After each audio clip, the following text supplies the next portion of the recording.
Hoje a gente vai resolver, de uma vez por todas, a questão do dízimo. Todos os dízimos falados nas Escrituras, e principalmente aquele que se encontra no capítulo 7 da carta aos Hebreus. Capítulo 7, versículo 4 diz assim: Considerai, pois, como era grande esse a quem Abraão, o patriarca, pagou o dízimo, tirado dos melhores despojos. Veja que o dízimo é tirado de despojos.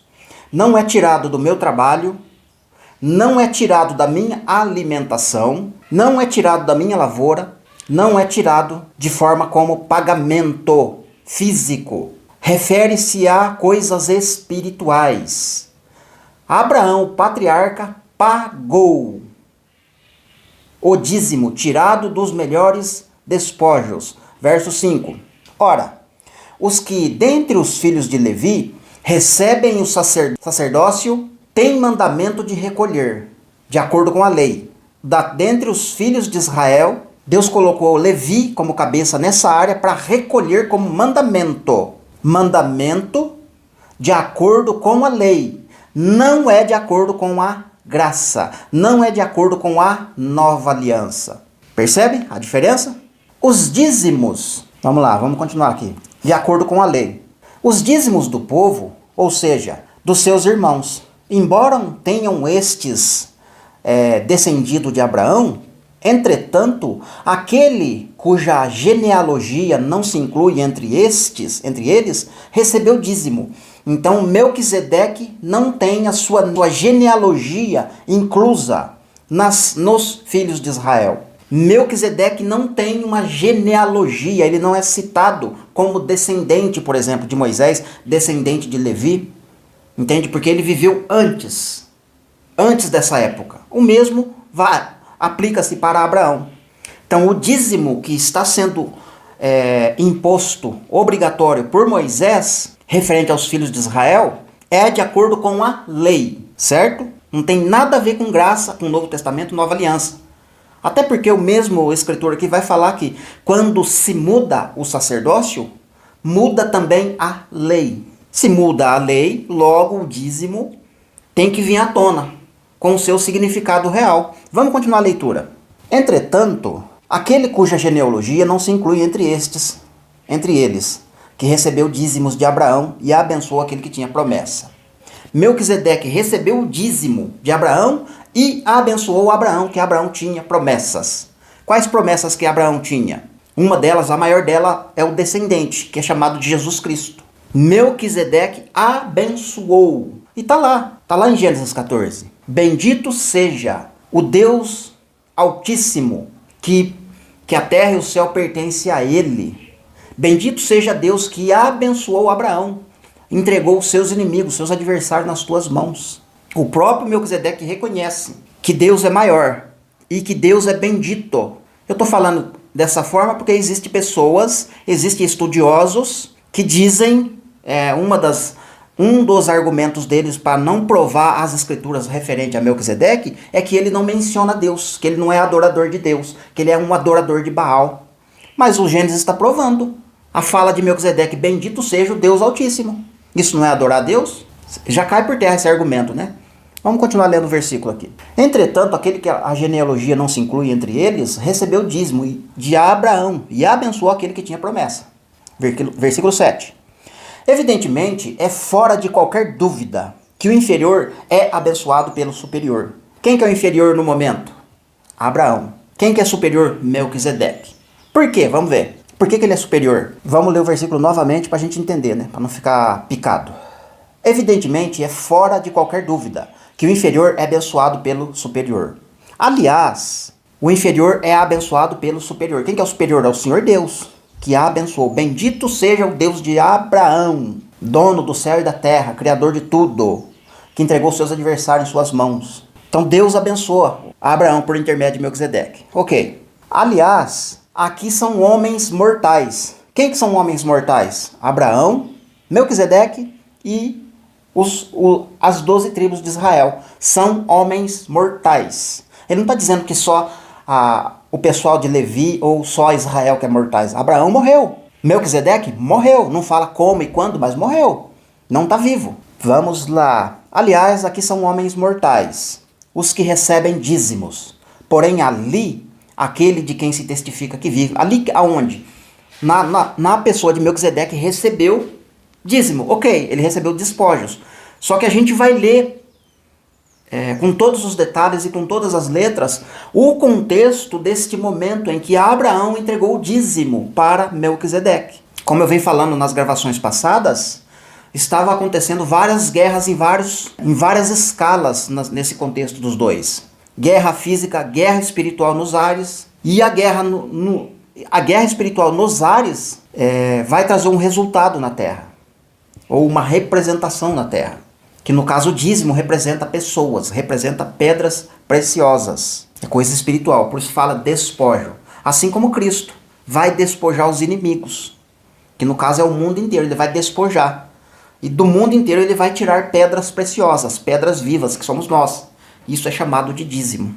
E por assim dizer, também Levi, que recebe dízimos, pagou na pessoa de Abraão. Porque aquele ainda não tinha sido gerado por seu pai, quando Melquisedeque saiu ao seu encontro. Ou seja, Levi ainda não existia quando Abraão deu o dízimo. Mas quando Abraão deu o dízimo, Abraão já está dando o dízimo representando todos os seus descendentes na pessoa de Cristo. Assim como Cristo, quando ele ressuscita, Paulo não fala que nós já ressuscitamos com Cristo? É a mesma ideia.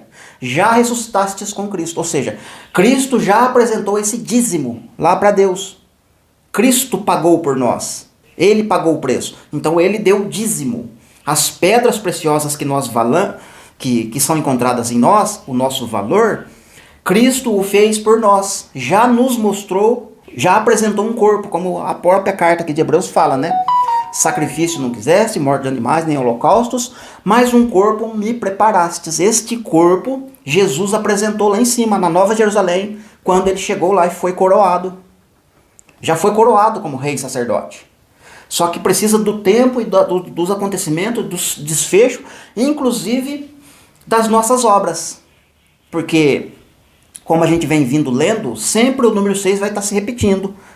Nos 6 anos finais, os eleitos de Deus terão uma prova final para ver se eles vão morar na Nova Jerusalém ou não, se eles serão absorvidos ou condenados. Então todos passam por esse processo. Verso 11. Se, portanto, a perfeição houvera sido mediante ao sacerdócio levítico, pois nele baseado o povo recebeu a lei. Que necessidade haveria, então, que se levantasse outro sacerdote? Isto é, ele ainda está dentro do assunto do dízimo. Se o sacerdócio levítico com relação ao dízimo que Abraão pagou fosse perfeito, se tivesse funcionando, se tivesse a sua importância na questão de salvação, por que é que Deus está falando de outro sacerdócio? E menosprezando, vamos dizer assim, o sacerdócio de Levi? Essa é a pergunta que ele está fazendo. E, portanto, a perfeição, se tivesse acontecido mediante o sacerdócio levítico, por que nele baseado o povo recebeu a lei? Que necessidade haveria ainda que se levantasse outro sacerdote, segundo a ordem de Melquisedeque, e que não fosse contado segundo a ordem de Arão? 12. Pois quando se muda o sacerdócio, necessariamente também há mudança de lei. Porque aquele que são ditas essas coisas pertence a outra tribo.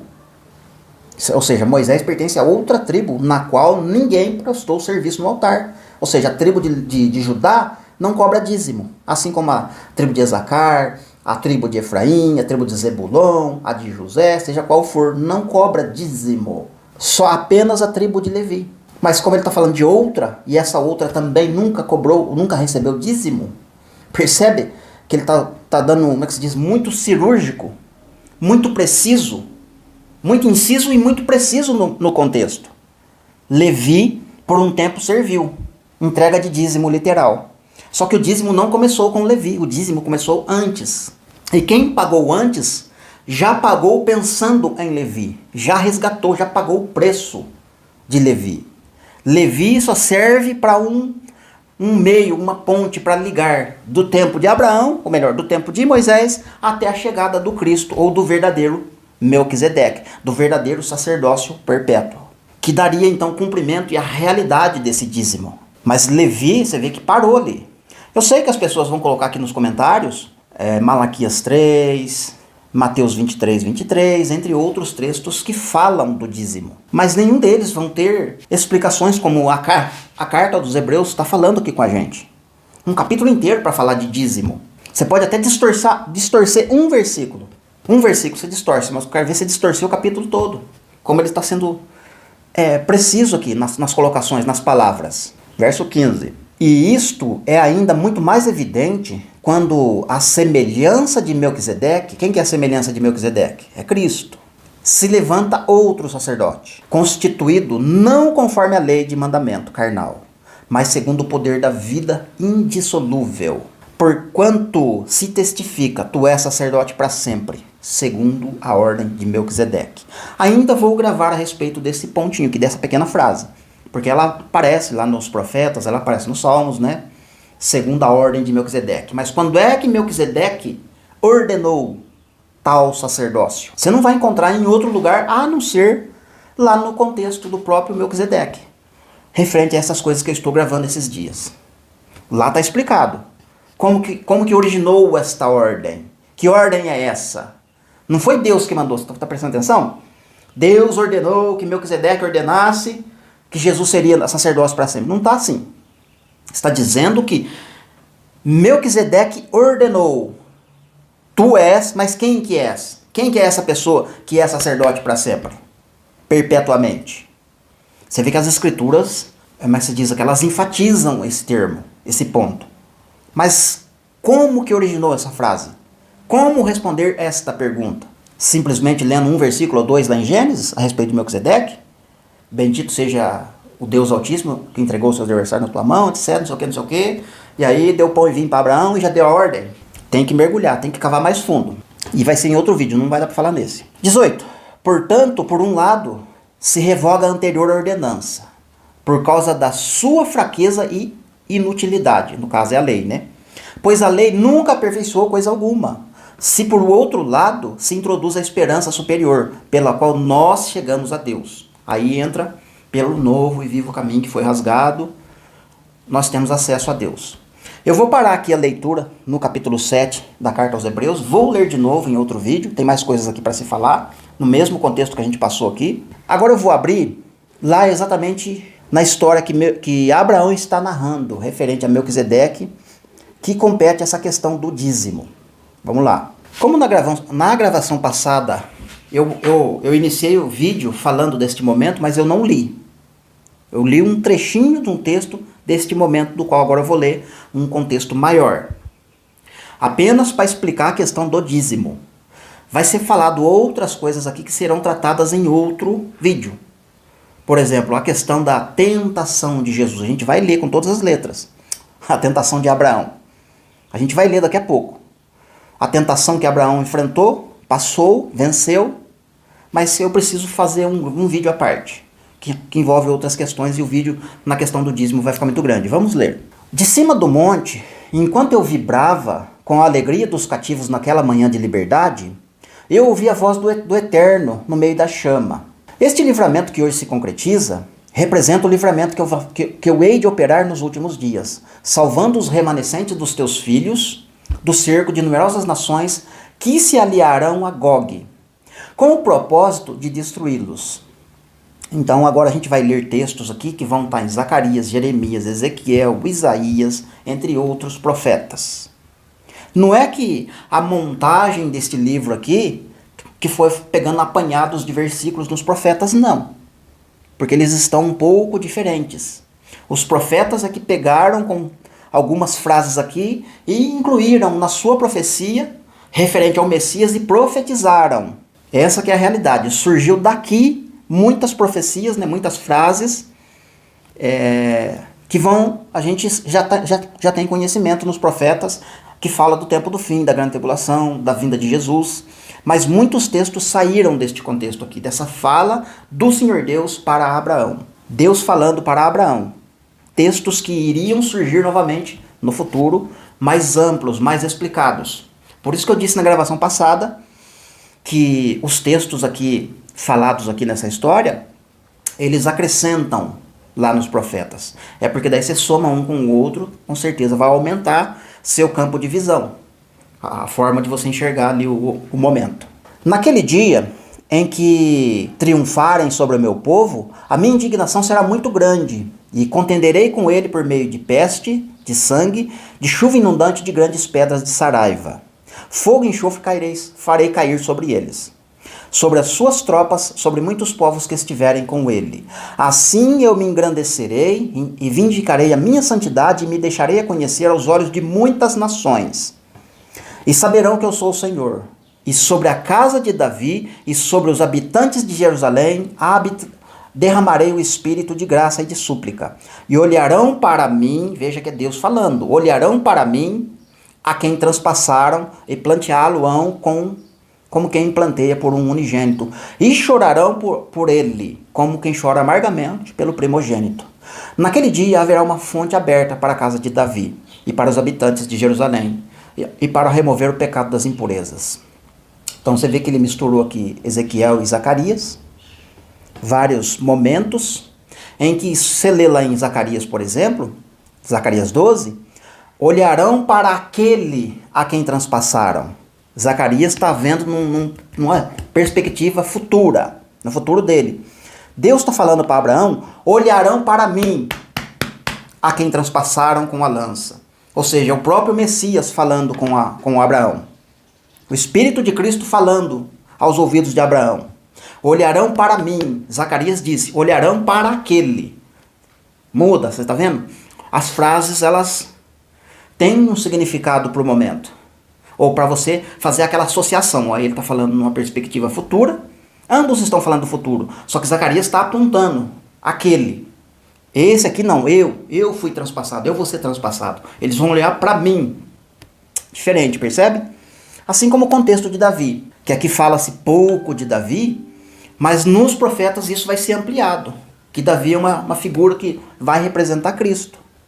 Com Davi farei uma aliança eterna. Sabe, sobre os ombros de Davi, eles vão fazer isso, fazer aquilo outro. Várias formas vai se repetir aqui referente a Davi, mas que quando chega na época de Davi viver, Deus amplia o entendimento e revela mais coisas concernente a esse ponto que está sendo citado aqui. Consciente, aí Abraão falando, consciente da importância histórica daquele dia de livramento, tomei um calendário e fiquei surpreso em saber que era o dia da festa das trombetas. Aquele era o primeiro dia de um novo ano. 10 dias mais tarde seria a festa de Yom Kippur, que é a festa de expiação de pecado. O dia da purificação dos pecados. E no dia 15, daria lugar à festa de Sucote, que é a festa dos tabernáculos. E a alegre festa das colheitas do outono. Continuando. A chama que para mim tornara-se numa representação do Messias prometido, apagou-se no momento em que eu desci ao encontro dos pastores e dos muitos cativos que agora libertos. Cheios de alegria e de admiração, todos aqueles queriam saber como se tornara possível tão grande livramento somente com a utilização daquelas tochas e chifres de carneiro. Falei-lhes então da importância daquele fogo que se desprendera do altar para libertá-los naquele vale, identificando como o Messias Salvador. Ao ver que todos carregavam em seus corpos e mantos a sujeira da escravidão, convidei-os a seguirem-me até o Rio Jordão, onde todos poderiam banhar-se para a purificação de pecados. Vai vendo? Somente 3 pessoas atenderam ao meu convite. Ló e suas 2 filhas, mais novas. Os demais retornaram contaminados para suas casas. Quais casas? Sodoma e Gomorra. Voltar para Sodoma e Gomorra sem se arrepender dos pecados. Antes de partir, aqui é o trechinho que fala da tentação de Abraão. Antes de partir, o rei de Sodoma veio ao meu encontro, prometendo me dar todas as riquezas recuperadas naquela manhã.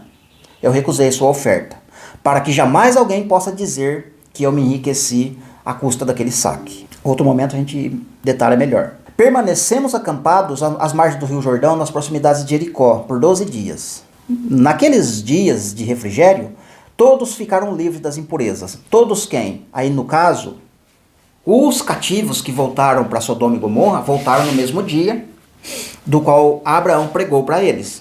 O significado das coisas ali daquele momento. Quem que permaneceu com Abraão? Ló, suas 2 filhas e os 300 pastores. Os 300 pastores também precisaram se banhar. Eles não viviam, eles não habitavam em Sodoma e Gomorra, mas eles precisariam conhecer o evangelho do qual Paulo fala, que Deus anunciou o evangelho primeiramente a Abraão, e Abraão teve que pregar este evangelho para os seus seguidores, para os seus pastores, e os seus pastores com seus rebanhos, inclusive. Então eles ficaram 12 dias acampados ali, se banhando, se arrependendo, se purificando. Vamos lendo aqui, ó. Todos ficaram livres das impurezas, deixando nas águas do Jordão, e estes eram um preparo especial para a festa dos tabernáculos. Veja que a purificação que estava acontecendo ali no Rio Jordão prepararia eles para a festa dos tabernáculos. Percebe? Vamos ver. Eu vou ler novamente que eu perdi o ponto aqui, que não tem versículo, é só capítulo, então fica difícil de você identificar. Permanecemos acampados às margens do Rio Jordão, nas proximidades de Jericó por 12 dias. Naqueles dias de refrigério, todos ficaram livres das impurezas, deixando nas águas do Jordão. Este era um preparo especial para a festa de Sucote, que decidimos comemorar em Salém. Veja que Abraão com seus 300 decidiram comemorar a festa dos tabernáculos em Salém, porque até então eles não conheciam a cidade, o rei e o reino de Salém. Eles falaram, vamos comemorar lá. Você vê que interessante, né? E a Bíblia toda inteirinha vai trabalhar em cima disso. Que lá em Jerusalém vai acontecer a sede do reino de Cristo, onde a festa dos tabernáculos literalmente vai acontecer por 1000 anos. E todas as nações terão que ir para lá, adorar o rei de ano em ano, etc, etc. Cheios de alegria, iniciamos uma caminhada ascendente rumo à cidade de Salém. Inconscientes e da feliz surpresa que nos aguardava. Eu seguia à frente, tendo ao meu lado Ló e suas 2 filhas. Atrás de mim vinham seus 300 pastores conduzindo o grande rebanho. À medida que avançávamos, comecei a notar que o meu vaso, que se esvaziara ao alvorecer, tornara-se muito pesado. Abaixei-o e fiquei surpreso em descobrir que dentro dele muitas pérolas de variados tamanhos e brilhos se formaram misteriosamente. Dentro desse vaso, a gente vai ter que gravar um outro momento, né? Só para a gente contextualizar. Dentro desse vaso, Abraão colocou o azeite de oliva. Azeite de oliva. Teve toda uma preparação, certo? Para isso. E como se fosse uma lamparina mesmo. Colocou lá um pavio, uma ponta.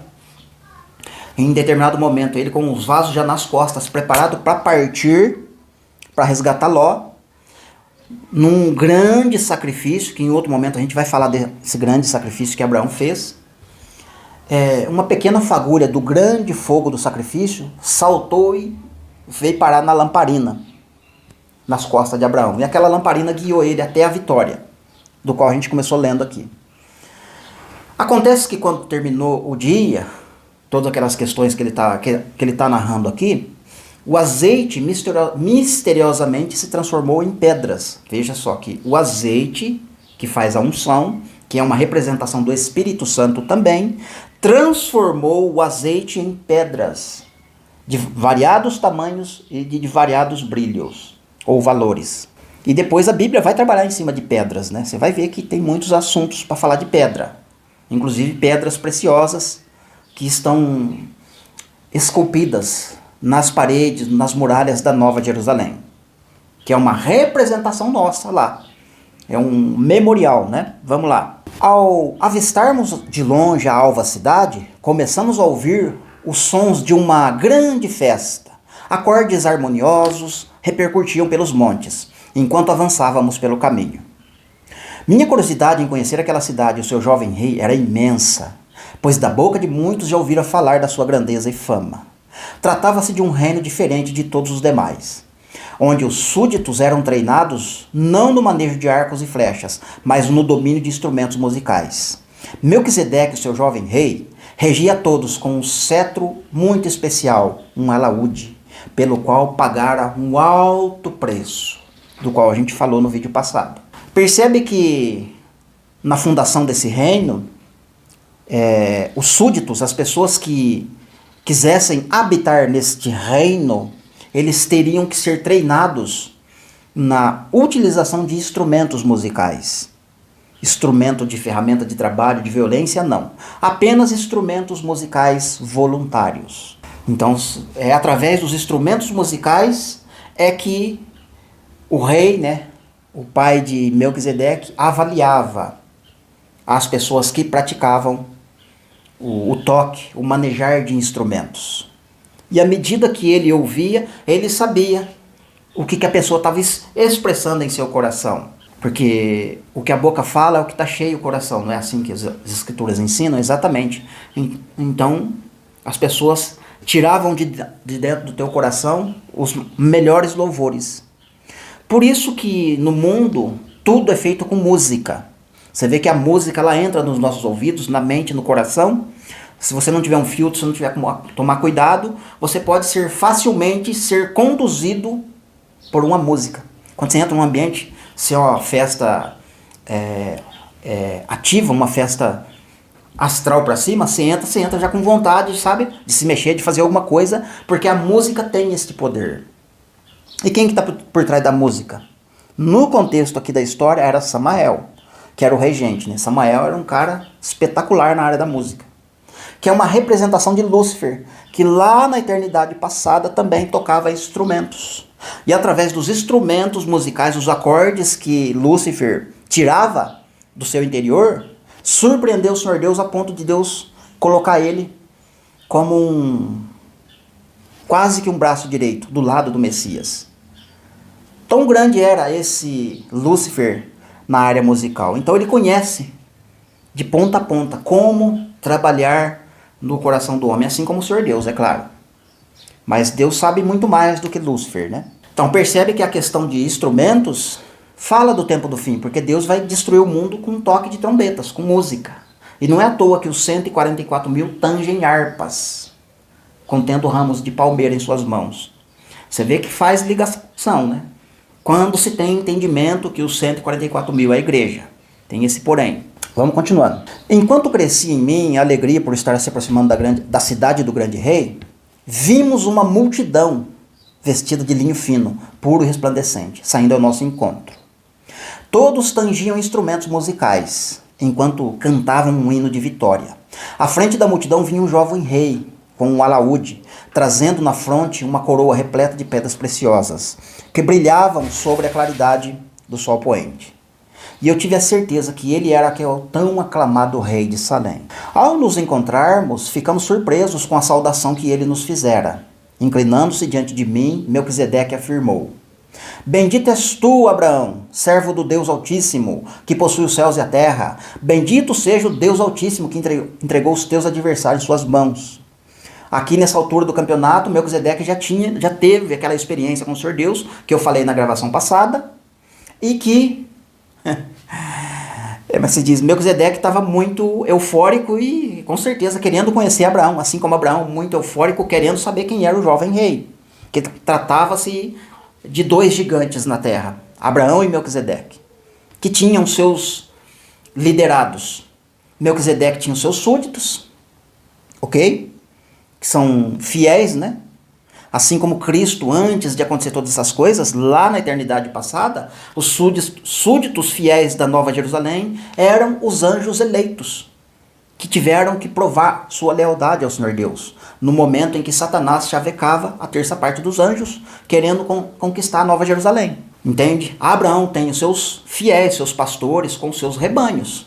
Então são dois homens grandes, dois gigantes, né? Um encontro de dois gigantes, com seus respectivos povos e líderes, com uma coisa em comum, né? Que Cristo está unindo os dois. Cristo está trabalhando nos dois de forma assim, que as duas histórias, né, elas se encontram, se amarram, se conectam de forma espetacular. Porque Abraão, na pessoa de Abraão, se encontra traços de Cristo também, né? Liderando a igreja.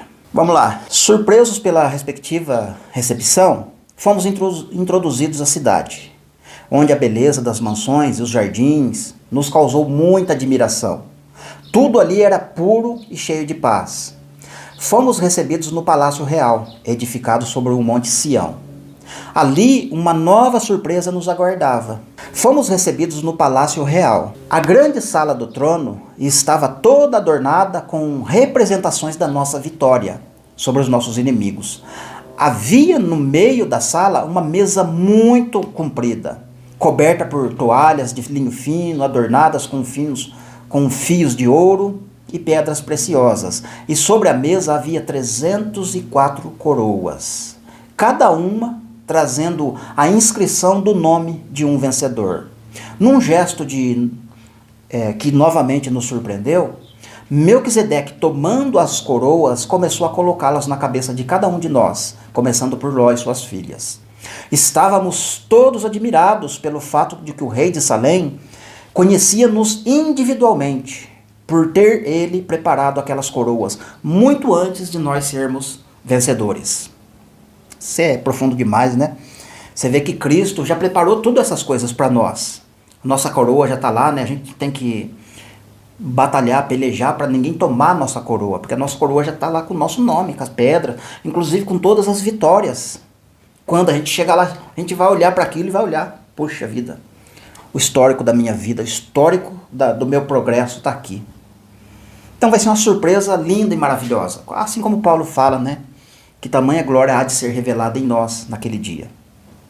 Mas essa preparação aqui, inclusive de 304, por que 304? Se o Gênesis menciona 318.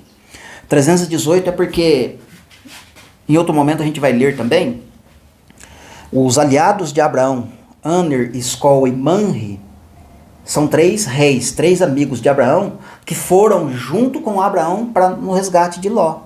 Só que eles não participaram no centro da missão. Eles ficaram num lugar escondido estrategicamente, já indicado por Deus através de Abraão. Uma meia dúzia de gato pingado de soldados inimigos, abre aspas, fugiram, conseguiram escapar com vida do meio daquela matança que Abraão e seus 300 operaram naquela noite.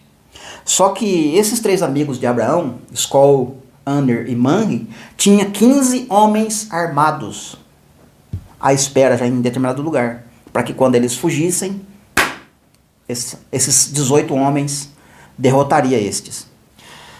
Então, Escol, Aner e Manre, aqui a história não revela, eles não receberam a pedrinha da salvação, eles não se banharam no Rio Jordão, pelo menos a história não mostra isso, né? As que eu estou lendo aqui. E os 15 armados também, né? Que na verdade soma 300. 318 menos 18 é 300. Como Ló com as suas 2 filhas não fizeram parte da ida para o resgate, mas sim foram resgatados, soma-se mais 3 pessoas, que daria no total de 303. Aí tá faltando uma, né? Que no caso é Sara, a 4ª coroa. Só que Sara vai receber a coroa mais para frente. Porque Sara deu uma bambeada, ela não recebeu de imediato a pedra, a salvação. Assim como a igreja hoje, você vê. A igreja não amadurece de vez. Demora um certo período para a igreja ficar adulta e entender, de fato. Assim como acontece na nossa vida secular, na nossa vida literal mesmo. A gente passa anos e anos pensando que está salvo, que está fazendo isso, fazendo aquilo, quando não está. Mas chega um dia que a gente entende a salvação, a gente entende o evangelho, e aí a gente conclui a obra, né? A gente confirma o chamado e a gente recebe essa pedrinha, essa coroa, sabe? Então, no caso de Sara, vai ficar um pouquinho para depois, mas já está ali, preparado para ela. Eu não sei se a gente vai conseguir ler aqui, porque é grande aqui o trecho, mas se der, vamos ver. Eu observava a alegria dos meus companheiros coroados, quando, tomando uma coroa semelhante à sua, no caso Melquisedeque, o rei de Salém dirigiu-se a mim com um sorriso. Ao levantá-la sobre a minha cabeça, eu notei algo que até então eu não tinha percebido. Suas mãos traziam cicatrizes de um profundo ferimento. Vencido por um sentimento de gratidão, eu prostrei a seus pés. Comovido, beijei suas bondosas mãos, banhando-as com as minhas lágrimas. Ao levantar-me, perguntei-lhe o significado daquelas cicatrizes. Com um sorriso meigo, ele prometeu que iria contar-me toda essa história daquele próspero reino e de quanto lhe custou sua paz. Depois de coroar-nos, Melquisedeque nos fez assentar ao redor da grande mesa e passou a nos servir pão e vinho. E a partir daquele momento passamos a honrá-lo como sacerdote do Deus Altíssimo. Num gesto de gratidão, eu tomei o vaso repleto de pérolas, agora vai entrar na questão do dízimo. Você vê quanta coisa acontece? Ou seja, que Moisés não deixou escrito lá no Gênesis, que nós conhecemos. Quanta coisa aconteceu que envolveu aquele pagamento de dízimo que Melquisedeque recebeu das mãos de Abraão. Agora vai começar a detalhar. Vamos lá. Num gesto de gratidão, eu tomei o vaso repleto de pérolas e o coloquei aos pés do rei. Tomando-o nos braços, ele passou a acariciá-lo, sem atentar para o brilho das pérolas. Expressando-me a gratidão por aquela oferta, disse-me que aceitaria o vaso, e das pérolas somente aceitaria o dízimo. Então, Abraão ofertou todo o cesto, cheio de pedra. Tudo que estava lá, Abraão entregou para Melquisedeque, tudinho. Só que Melquisedeque deu uma olhada e aceitou apenas o dízimo. Então, aquelas pérolas representam o despojo da guerra, que Abraão venceu, certo? Só que para vencer aquela guerra, Abraão utilizou azeite. Vamos simplificar o entendimento. Abraão utilizou azeite e toque de trombeta no chifre de carneiro. E como tinha azeite, né, no chifre ali, de alguma forma, saía som com fogo, labareda de fogo. É uma coisa assim espetacular, né, de se imaginar. Azeite trouxe vitória. O azeite e o fogo trouxe vitória para Abraão. Depois esse azeite se transformou em pérolas, em pedras. Foi essas pedras que ajudaram a Abraão vencer, porque elas falam da salvação, elas representam também a salvação. E elas também se tornam um objeto literal para entregar para cada vencedor, para cada pessoa que recebeu a coroa, cada pessoa que foi salva, recebe uma pedrinha, como está em Apocalipse 2, que Jesus promete. Num gesto de gratidão, tomei o vaso repleto de pérolas e o coloquei aos pés do rei. Tomando-o nos braços, ele passou a acariciá-lo, sem atentar para o brilho das pérolas. Isto é, ele abraçou a todas, mas não observou em detalhe qual que brilhava mais e qual que brilhava menos. E expressando-se a gratidão por aquela oferta, ele disse-me que aceitaria apenas o dízimo. Continuando a leitura. E imediatamente passei a contar aquelas joias. Ou seja, Abraão sabia o que significava dízimo. Então ele tinha que contar, porque ele sabia que era 10% da totalidade. Imediatamente passei a contar as joias, separando as mais belas para o rei. Havia um total de 1.440 pérolas, das quais eu entreguei 144. Ou seja, se a pessoa não liga isso aqui com 144 mil selados, lá do livro do Apocalipse, que representa, são primícias para Deus, são primícias para o Cordeiro, são primícias para Deus, são primícias para Melquisedeque, que Abraão está ofertando. Então você veja que Abraão pagou, como a gente leu na carta aos Hebreus. Abraão pagou para Melquisedeque o dízimo. Cristo pagou para o Senhor Deus o nosso resgate, o preço da salvação. Cristo entregou para Deus o dízimo. Mais claro que isso não tem jeito, gente. Mais claro que isso é impossível. Se não conseguir entender dessa forma, é porque eu não estou sabendo explicar. Aí eu tenho que... não sei o que eu tenho que fazer. Depois de receber o dízimo, que significava o grande livramento operado por Deus na planície, veja que ele está explicando.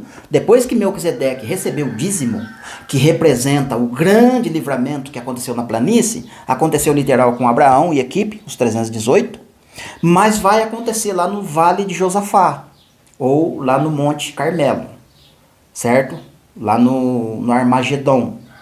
Lá na região lá das montanhas de Efraim, perto do Mar da Galileia, para aquele canto lá em cima, lá na beira do Líbano, para aquela região lá, vai acontecer o Gog e Magog, a grande batalha. E naquela grande batalha vai surgir os 144 mil selados, a representação, né, pelo menos. Você vê que o Apocalipse confirma isso. Depois de receber o dízimo que simbolizava o grande livramento operado pelo Senhor Deus na planície, Melquisedeque chamou para junto de si um dos seus súditos, que era mestre em adornos e pinturas, e ordenando-lhe honrar o vaso com uma linda gravura que retratasse o momento em que eu ofertei. Aqui já entra com uma questão de cerimônia, que vai acontecer de fato, também é óbvio, quando Cristo apresentou isso, aconteceu. lá na Nova Jerusalém, quando ele ressuscitou, entregou esse dízimo, né, essa oferta para Deus. É óbvio que lá em Apocalipse, quando os santos ressuscitarem e chegarem na Nova Jerusalém, acontecer todas essas coisas referente à coroa, sabe, a nomeação, a presente, bajulação, etc., vai ter alguém lá, com certeza, mestre em adorno, sabe, alguém mesmo espetacular para escrever coisas na hora ali, sabe, coisas assim que, como é que fala, como Paulo fala, né? São coisas que não são listas falar agora. Só lá no momento, quem estiver lá que vai saber o tamanho, a grandiosidade que será o evento, né? Então são coisas que falam de cerimônias futuras, grandiosas e gloriosas a nosso respeito, que não tem como nem eu me expressar, para falar a verdade. Então eu vou fechar aqui, vai parar o vídeo aqui, a gente continua depois, já ainda nessa pegada, porque tem mais textos que tanto Melquisedeque quanto Abraão recebem de Deus, mensagens que falam do tempo do fim, que precisam ser estudadas, analisadas por nós, gravadas, e continuar meditando, para Deus continuar revelando, mostrando para nós o significado real e onde está surgindo tantas coisas que a gente às vezes não para pensar.